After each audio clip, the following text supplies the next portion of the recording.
Ikaw, Marilyn Pablo, bakit ako pa ang maghahanap ng saan ka nag-comment ng muchacha? Di ba doon sa live ni Kwan, ikaw ang maghanap kasi ikaw ang nag-comment. Bakit ako pa ang utusan mo? Magkaso ka na hanggat gusto mo. May screenshot yun.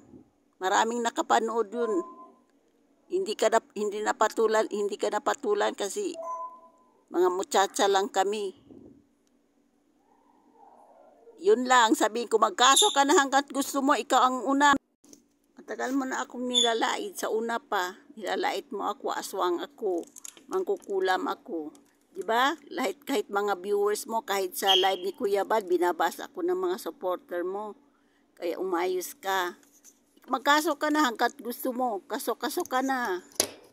Batas lang lagi mong inaano. Ikaw ang laitera ka, masyado. Tapos ngayon, hindi mo aaminin.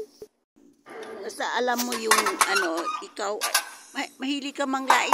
Mangutos ka pa ng laitin ako. Basta alam mo yung mga kalaban mo. Kasi ikaw, umakyat ka sa live ni Direk Noel, nagmumura, ay kung ano sinasabi mo, akala namin nanonood. Tungkol kay Kapeso yung, mo doon, yung pala, naghahambog-hambog ka lang. May money in the pocket. Ganun ka pa.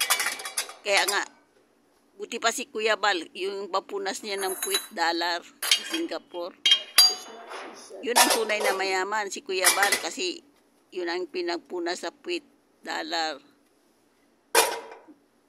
So, laitera ka rin, hindi mo rin tinatanggap yung ginagawa mo. Kami, tahimik lang kami. Magkaso ka na hanggat gusto mo.